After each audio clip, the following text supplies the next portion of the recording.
Reinventing journalism, new ideas for a people-centric, sustainable future. It's a bit of a mouthful, this title, but we're going to try together in the next 40 minutes and 33 seconds to unpack some of these concepts here. First, a little bit about me. My name is Mattia, in case you haven't heard that already. And my fancy job title for the year is that in 2024, I am an ICFJ Knight Fellow, which is a great opportunity. I recommend it if you get a chance.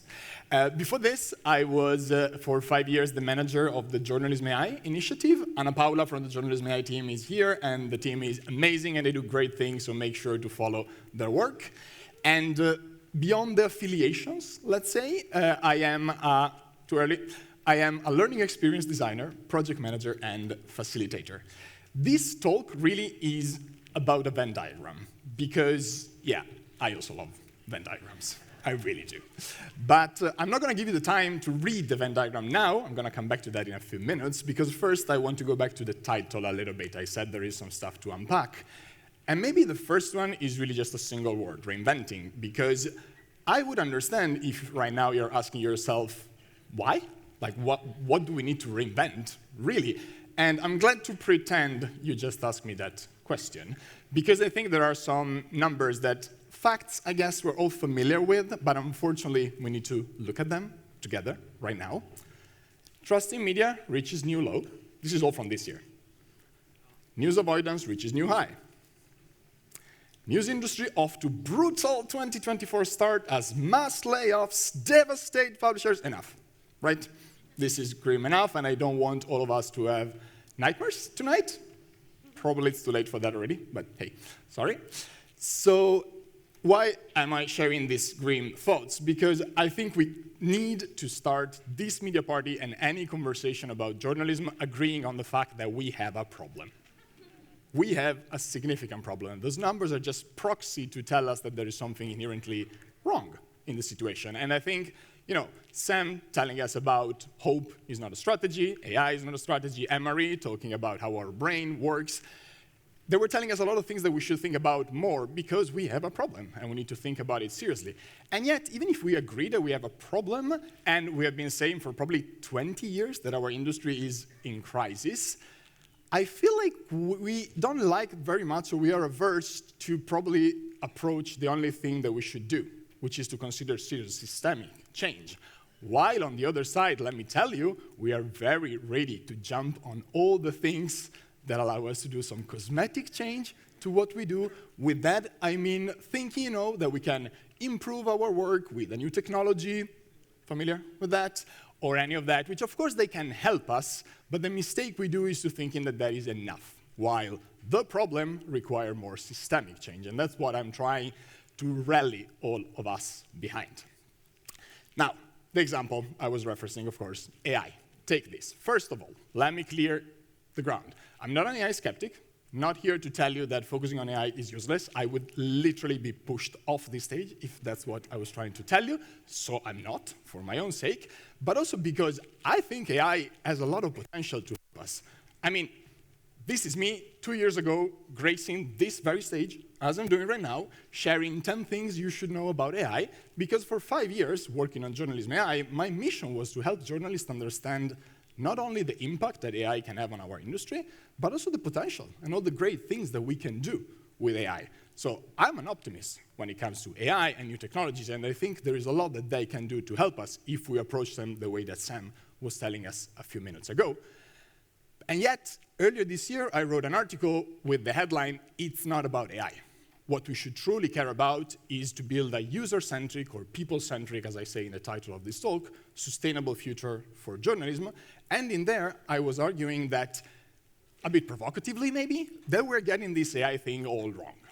Now, luckily, we're here all together to learn about how to get AI right. So that's a great thing that Media Party is doing for all of us.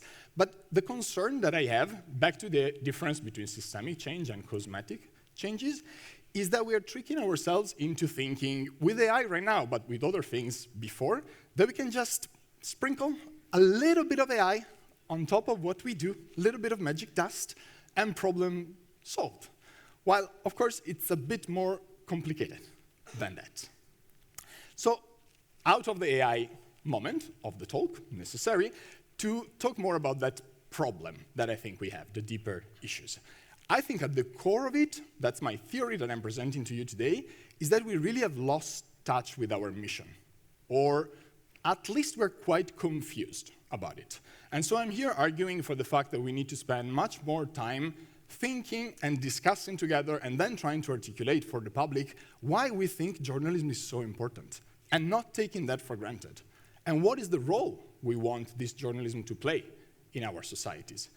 Because we tend to say that the mission of journalism is to inform the public, letting them know what's happening in the world so that they can use that information to make informed decisions, maybe when they vote, and that's great. I'm saying it's not enough. I'm saying that we need to acknowledge that information only has value if it helps people take action and support positive change that they want to see in the world. Also, because, and this is important, in my opinion, we really need to do the hard work of not thinking of journalism equals content. Of course, the act of doing journalism manifests itself most often with producing content, whether it's writing an article or recording a podcast, and that's fine. We don't need to change that. But the mission of journalism, the mission of a journalist, is not to produce content. And that might seem like a subtle difference, but to me, it makes all the difference in the world. Because we need to think of journalism, and we need to really embrace this as a service. Doing journalism means to do a service to people, to society. And I'm going to elaborate on that more. But the moment I think we do the hard work of untangling our identity from the content production, that's where the magic happens. Because I think we can really go at the bottom of what is the value we want to build for people in society. I love to hear the word value already mentioned in this stage, because we don't talk about that enough. It's not about what we produce and how we monetize it. It's what value we can create for people and for society. Going further, what I want to tell you is that I believe that journalism has the power, of course, but also the responsibility to make positive impact on society at different levels, helping people, individuals, navigate their lives, providing them with the information and the context they need to meaningfully participate, and those are the keywords, in their communities, and strengthening democracy as well. So individual, community, national, international level of impact that we want to make. Probably, I hope, this will sound obvious, right? I'm not telling you anything new. And yet, we don't talk about it. How often do we put this slide on a stage? And why don't we do it more often to remember really why we're driven to work in this industry? But I'm telling you more. I believe that focusing relentlessly on that value that our journalism creates for individual and for society is a necessary condition to guarantee the financial sustainability of our industry. Mind you, not sufficient conditions. I'm not that naive. I know it's hard, and we need to be smarter about how we monetize the work we do and how we can get to financial sustainability. But if we don't create value for people, there's nothing to monetize in the first place. Like, think about what value journalism creates for you, because I think the mistake sometimes, like when we are in a room like this and I mention people, we think of those out there. But we are the people. What is the value that journalism creates in your life? Are you able to elaborate that? Think about it for a second, really, of the journalism you consume, not the journalism you produce. What does it do for you? Because the value, my theory is that is beyond the good reading. The storytelling is obviously important, is key, as Marie was telling us. But then the value it creates, what journalism does for you, is meeting a need of some sort. Back to the Venn diagram, right? My obsession, the protagonist of the show, as I like to say. You see two circles there. On the left, in the blue, there are all the things we do that create value for people and for society, because that circle exists. I'm not telling you that everything we do is pointless. My God, you would push me off stage if that was the idea. But not everything we do is inside that circle, and we should admit that. On the other side, in purple, there is all the things we do to grab people's attention and to make money. Some of them intersect with the blue circles, and they also create value. Others don't, let's be honest, and sometimes they're even detrimental to the trust that we want to build. So where we really want to focus, I think, is at the intersection of the two. We need to create, not content, sometimes it's going to be content, but that's not the default, products and experiences that build value for people and society, and therefore support our financial sustainability. I think that should be the goal. I really think we should obsess about that intersection. We want to do more things inside there. We want to create new things inside there. We want the intersection to grow to the point that the intersection is all that's left. That everything we do as people working in journalism creates value for people and society, and therefore supports our financial sustainability. Because I know I'm oversimplifying the matter, but we as individuals pay for stuff, for products, for experiences that actually add value. Not always, of course, and that's the problem, but if it doesn't add value, as we were saying before, we don't pay for it. And Maria, again, was telling us about how this works in our brain as well. Now, I have 4 minutes left, and you're going to ask me, cool, wonderful, how? Oh boy, I'm about to disappoint you. I don't have a formula to tell you how to do it. I'm not that silly. If I had the formula, I would be making money somewhere else, probably, right now. But I do think it's critically important that we spend more time on these questions, on this matter.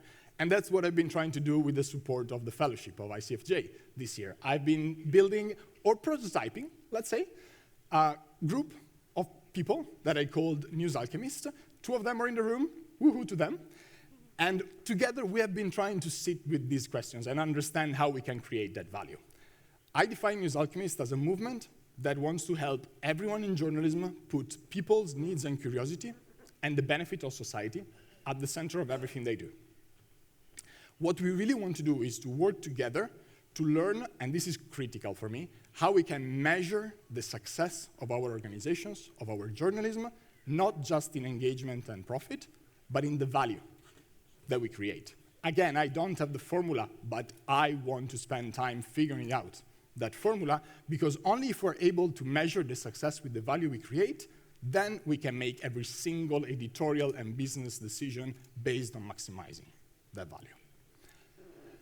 I don't have a formula, but I want to share with you 3 ways to start, at least. Number 1, I think we need to advocate for the importance of embracing this people-centered approach that I'm describing. I think we need to talk about this more. I think we need to convince more people that this is the only way out of that problem that we described before. We need to gather and share the evidence of how this approach leads to financial sustainability and higher trust in journalism. And they say gather because that evidence exists already. There is work done by many people in this room already that does this, create value for people and therefore makes journalism more sustainable. We need to talk about it more. We need to share that.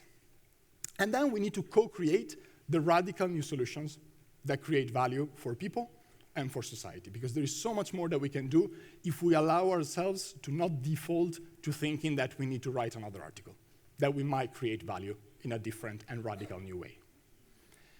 If you are interested in all of this and you want to know more, you can go at newsalchemist.org, which will redirect you to a very simple, let's be honest, Notion website where you can learn more about this initiative and how you can stay informed about it. Sometimes the redirect, very annoyingly, doesn't work, so try with the QR code instead.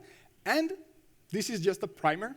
If you're interested, tomorrow afternoon, 4:30, with the 2 News Alchemists in the room, my friends Aldana Valles and Feli Carrica, that most of you know already, we're going to have a workshop in the Antesala, Human-Centric Solutions for an AI-Disrupted Future, where we're going to try to start figuring out that formula together. Thank you.